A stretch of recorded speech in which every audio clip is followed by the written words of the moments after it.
పురాణ ఇతిహాస కథలు. కలియుగ వైకుంఠం తిరుమల. కోట్లాది మంది కొలిచే ఆ దేవదేవుడి సన్నిధి అయిన తిరుపతి వెనుక ఎన్నో రహస్యాలు ఉన్నాయి. అసలు వెంకటేశ్వర స్వామి ఎవరు?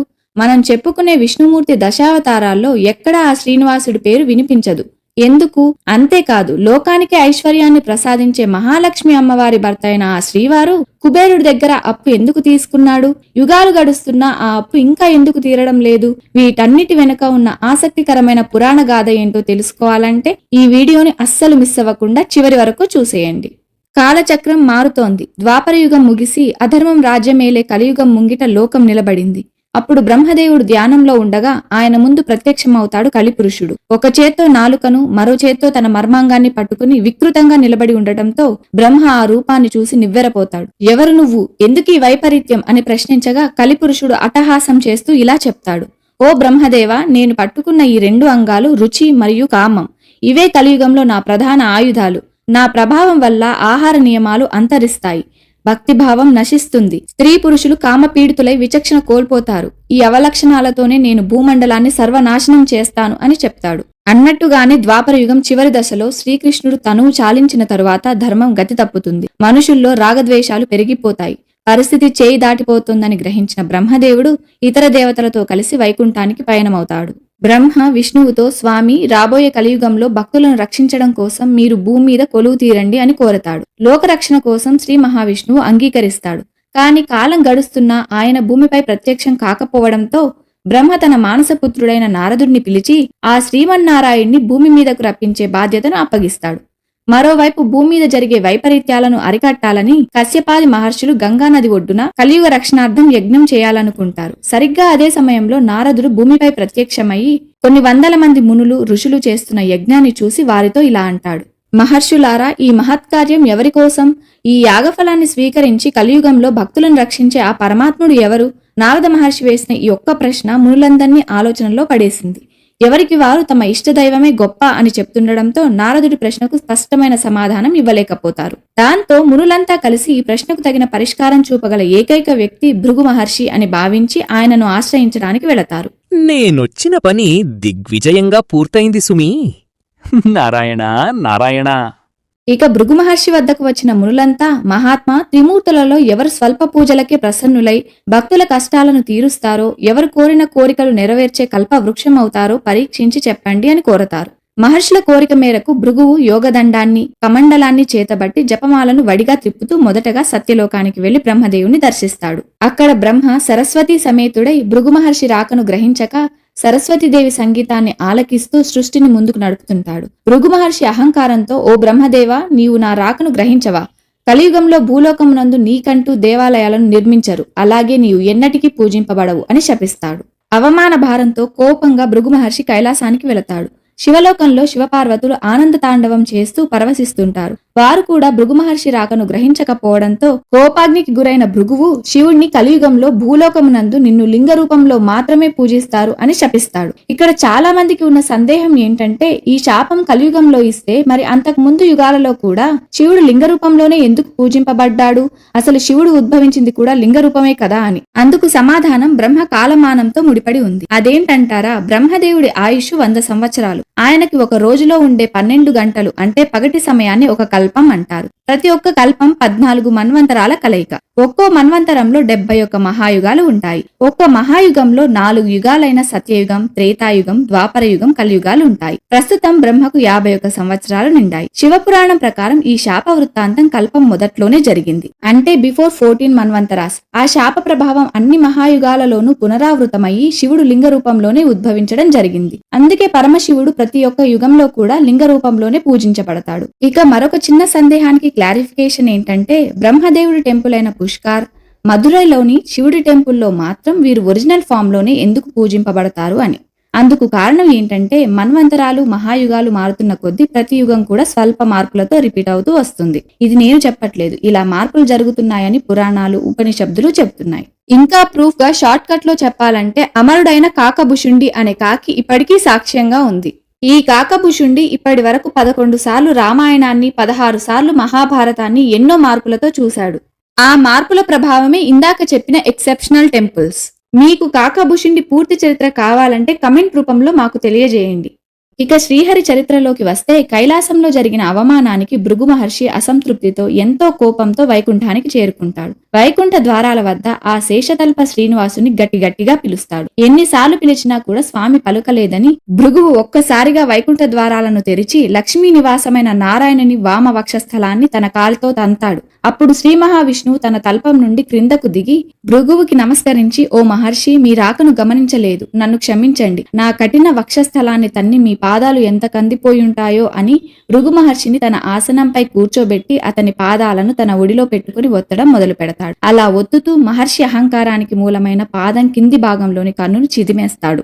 వెంటనే మహర్షి పైకి లేచి తన అహంకారాన్ని మన్నించమని ఇలా చెప్తాడు, స్వామి, మీరు సత్వగుణ సంపూర్ణులు. మేము తలపెట్టిన యాగఫలం మీకే చెందాలి. అలాగే యుగాలను రక్షించే పరిరక్షకులు మీరే. మేము చేసే యాగఫలాన్ని స్వీకరించండి అని చెప్పి క్షమాపణలు కోరుతాడు. ఇంతలో లక్ష్మీదేవి మనసులో, సర్వాంతర్యామి అయిన నా భర్తను ఒక మహర్షి అగౌరవపరచడమే కాకుండా నా స్థానమైన శ్రీహరి వక్షస్థలంపై కాలు మోపాడు. నన్ను, నా భర్తను కించపరిచిన ఆ అహంకారిని శిక్షించకుండా సేవలు చేసి పంపిన శ్రీ మహావిష్ణువును బాధతో ఆగ్రహంతో చూసి భూలోకానికి అలిగి వెళ్లిపోతుంది. లక్ష్మీదేవి లేని వైకుంఠంలో ఉండలేని శ్రీ మహావిష్ణువు ఆమెను వెతుక్కుంటూ భూలోకానికి పయనమవుతాడు. లక్ష్మీదేవి కోపంతో అలకబూని స్వర్గాన్ని వదిలి భూమిపై కరవీరపూర్ అంటే నేటి కొల్హాపూర్ అనే ప్రాంతంలో నివసిస్తుంది.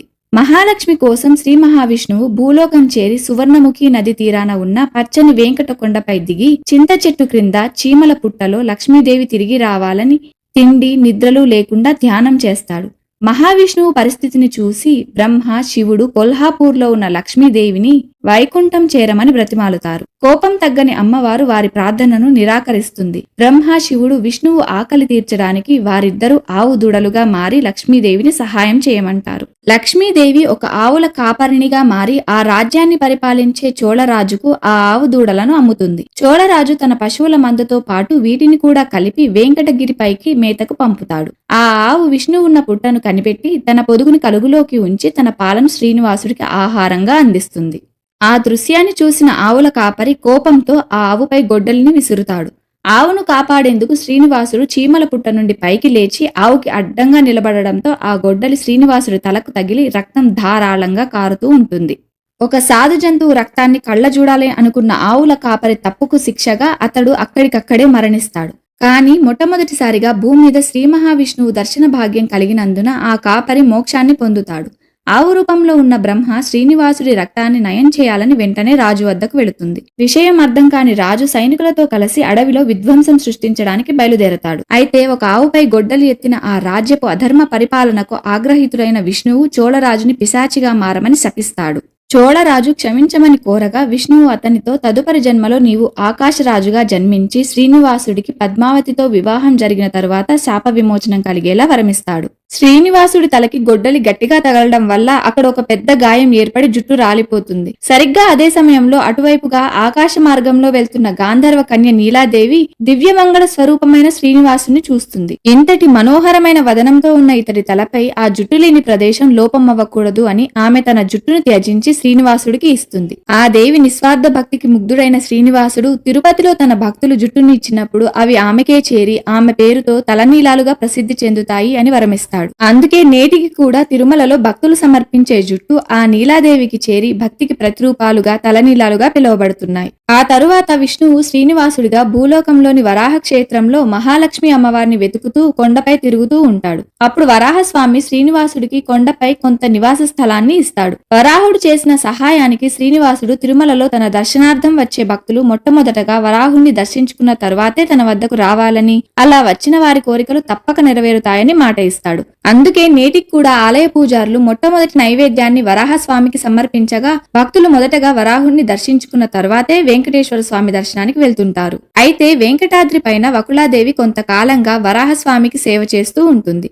ఈ వకుళాదేవి ఎవరో కాదు, ద్వాపర యుగంలో శ్రీకృష్ణుడికి పాలిచ్చి పెంచిన తల్లి యశోదాదేవి. ఆ జన్మలో శ్రీకృష్ణుడు కంసుణ్ణి వధించడానికి అతి చిన్న వయసులోనే యశోదమ్మని వదిలి వెళ్తాడు. మరలా ఆమెని కలవలేకపోవడంతో యశోదమ్మ తన పుత్రుడి కళ్యాణం చూసుకోలేకపోయాను అని బాధపడుతుంది. అప్పుడు శ్రీ మహావిష్ణువు, ఈ జన్మలో కాదు తల్లి, మరొక జన్మలో తప్పక నీ కోరిక నెరవేరుతుంది అని వరమిస్తాడు. ఆ యశోదాదేవియే వకుళాదేవిగా జన్మించి శ్రీనివాసుడికి వెంకటాద్రిపై తల్లిలా మారి అతని ఆలనా పాలనను చూసుకుంటుంది. తిరుపతికి 20 20 మైళ్ల దూరంలో నారాయణాపుర నగరాన్ని సుధర్ముడు అనే రాజు పరిపాలించేవాడు. పిశాచిగా మారిన చోళరాజు మరుజన్మకు సుధర్ముని భార్య గర్భంలో ప్రవేశించి వారికి కొడుకుగా పుడతాడు. అతడే ఆకాశరాజు. ఆకాశరాజు ధరణీదేవి దంపతులకు సంతానం కలగకపోవడంతో మహాయజ్ఞాన్ని చేయాలి అని తలచి భూమిని సిద్ధం చేయాలి అనుకుంటారు. ఒక పుణ్యతిథి నాడు భూమిని నాగలితో దున్నుతుండగా భూమిలో నుంచి ఒక పద్మ పువ్వు ఉద్భవించి అందులో నుండి ఒక ఆడపిల్ల కనిపిస్తుంది. వెంటనే ఆకాశవాణి పలికి ఆ బిడ్డని వారి పుత్రికగా స్వీకరించమని చెప్తుంది. పద్మ పుష్పంలో నుంచి పుట్టినందువలన ఆ బిడ్డకి పద్మావతీ దేవి అని పేరు పెట్టారు ఆకాశధరణులు. ఆమెను అల్లారు ముద్దుగా పెంచుతారు. పద్మావతీదేవి పెరిగి పెద్దదవుతుంది. ఆమెకు వివాహం చేయాలనుకుంటాడు ఆకాశరాజు. ఒకరోజు పద్మావతీదేవి ఉద్యానవనంలో విహరిస్తున్న సమయంలో శ్రీనివాసుడు ఒక మదపు టేనుగును తరుముకుంటూ అదే ఉద్యానవనంలోకి ప్రవేశిస్తాడు. అక్కడ పద్మావతి శ్రీనివాసులు ఒకరినొకరు చూసుకుంటారు. వారికి పరిచయం ఏర్పడుతుంది. పద్మావతీదేవి రూపాన్ని మనసులో వరించిన శ్రీనివాసుడు ఇంటికి వచ్చి పద్మావతిని తలచి దిగులుగా ఉంటాడు. శ్రీనివాసుడి దిగులు చూసి అతని తల్లి వకుళాదేవి ఏం జరిగింది అనే విషయాన్ని తెలుసుకుంటుంది. వెంటనే వకుళాదేవి నారాయణపురానికి బయలుదేరుతుంది. మరోవైపు పద్మావతీదేవి కూడా శ్రీనివాసుడి కోసం పరితపిస్తూ ఉండగా సరిగ్గా అదే సమయానికి వకుళాదేవి ఆకాశరాజు దగ్గరికి వచ్చి పద్మావతి శ్రీనివాసుల కళ్యాణాన్ని జరిపించమని కోరుతుంది. అలా వకుళాదేవి శ్రీనివాసుడి కళ్యాణ ముహూర్తాన్ని నిశ్చయిస్తుంది. ఆ తరువాత శ్రీనివాసుడు పద్మావతితో తనకు జరుగుతున్న వివాహానికి బ్రహ్మ, శివ, ఇంద్రాది దేవతలను, ఋషులను ఆహ్వానిస్తాడు. వారితో పాటు కొల్హాపూర్లో ఉన్న లక్ష్మిని కూడా ఆహ్వానిస్తాడు. లక్ష్మీదేవి తన పతి త్రేతాయుగంలో తనకు ఇచ్చిన మాటను ఇప్పుడు నెరవేరుస్తున్నాడు అని సంతోషిస్తుంది. త్రేతాయుగంలో లక్ష్మీదేవి సీతగా, వేదవతి లక్ష్మీదేవి అంశగా జన్మిస్తారు.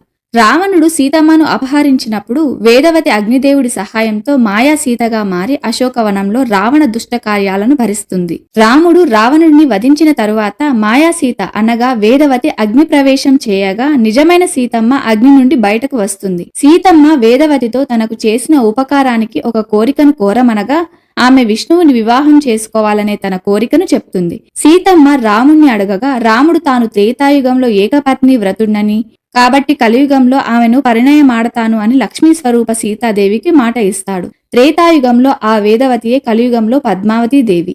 ఇక మహామహులెందరినో ఆహ్వానించిన శ్రీనివాసుడి వద్ద నిజానికి ఎటువంటి ధనము లేదు. దాంతో ఆయన కుబేరుని అప్పు అడుగుతాడు. కుబేరుడు శ్రీనివాసుడికి తగిన ధనాన్ని అప్పు ఇవ్వగా తీసుకున్న అప్పుకు వడ్డీ చెల్లిస్తూ కలియుగం చివరిలో అసలుని తీర్చేలా ఒక ఒప్పందాన్ని కుదుర్చుకుంటారు. ఇందుకే శ్రీనివాసుడిని వడ్డీ కాసులవాడు అంటారు. ఈ రోజు భక్తులు తిరుపతిలో శ్రీనివాసుడికి సమర్పించే ఆ కానుకలన్నీ ఆ కుబేరుడి అప్పు కింద జమవుతున్నాయి. పద్మావతి శ్రీనివాసుల కళ్యాణాన్ని ముల్లోకాలు అబ్బురపడేంత వైభోగంగా దేవదేవతలు, మహర్షులు, మునులు, సకల జన వల్లభులు విచ్చేసి అంగరంగ వైభవంగా ఎంతో ఘనంగా జరుపుతారు. వారి వివాహానంతరం దేవాది దేవతలంతా వారి లోకాలకు తిరిగి వెళ్లగా లక్ష్మీదేవి కూడా కొల్హాపూర్కి వెళ్లిపోతుంది. కొంతకాలానికి ఆకాశరాజు మరణించడంతో ఆయన సోదరుడు తొండమానుడు మరియు కుమారుడు వసుధానుడి మధ్య రాజ్యకాంక్ష మొదలై యుద్ధానికి దారితీస్తుంది. అప్పుడు యుద్ధ సమయంలో శ్రీనివాసుడే స్వయంగా జోక్యం చేసుకుని వారిద్దరి మధ్య సంధిని కుదురుస్తాడు. ఆ తర్వాత శ్రీనివాసుడు శేషాచలం కొండపైన ఒక మందిరాన్ని నిర్మించి ఇవ్వమని తొండమానుణ్ణి కోరతాడు. తొండమానుడు పుష్కరిణికి దక్షిణ ఒడ్డున తూర్పు ముఖంగా స్వర్ణ మందిర ఆలయాన్ని నిర్మించి స్వామికి ఇస్తాడు. పద్మావతి శ్రీనివాసులు పెళ్లైన 6 నెలల తరువాత వారు తొండమాన్ చక్రవర్తి కట్టించిన ఆ మందిరంలోనే నివాసముంటారు. ఈ మందిరం పేరే ఆనంద నిలయం. ఈ ఆనంద నిలయం మరేంటో కాదు, ఇప్పుడు మనం స్వామిని దర్శించుకుంటున్న గుడి ఆవరణమే ఈ ఆనంద నిలయం. అందుకే కొత్తగా పెళ్లైన జంట 6 నెలల లోపు ఇక్కడికి వెళ్లకూడదు. ఒకవేళ వెళ్ళాలి అనుకుంటే మాత్రం ఎంతో పవిత్రంగా ఉండాల్సి ఉంటుంది. ఆ తర్వాత వెంకటేశ్వర స్వామి పద్మావతీదేవి అనుమతితో లక్ష్మీదేవి కోసం కొల్హాపూర్కు వెళ్లి అక్కడున్న పద్మకుండ, పంచగంగ, రుద్రప్రయాగ వంటి పుణ్యతీర్థాలలో స్నానం ఆచరించి అమ్మవారి కోసం ఘోర తపస్సును మొదలు పెడతారు. అయినా కూడా లక్ష్మీదేవి దర్శనమివ్వదు. ఆ తరువాత స్వామివారు ఆకాశవాణి సలహా మేరకు సుఖమహర్షి ఆశ్రమంలో తిండి నిద్ర మానేసి అహర్నిశలు శ్రీ మహాలక్ష్మీదేవి దర్శనం కోసం పరితపిస్తూ ఘోర తపస్సు చేస్తాడు. మరో పక్క పద్మావతీదేవి స్వామివారు వెళ్లి చాలా సంవత్సరాలైనా కూడా ఇంకా తిరిగి రాలేదు అని వెంకటేశ్వర స్వామి దర్శనం కోసం తపస్సు చేస్తారు. వారిద్దరి తపస్సులను చూసిన దేవతలంతా మహాలక్ష్మి అమ్మవారిని స్వామివారి వద్దకు రమ్మని ప్రార్థించగా భృగు మహర్షి అమ్మవారిని క్షమించమని అర్థిస్తాడు. అప్పుడు అమ్మవారు కరుణించి కార్తీక పౌర్ణమి రోజు ప్రసన్న వదనంతో శాంతి స్వరూపురాలిగా వికసించిన కమల పువ్వు మధ్య నుంచి బంగారు వర్ణంలో మెరిసిపోతూ వెంకటేశ్వర స్వామికి దర్శనమిస్తారు.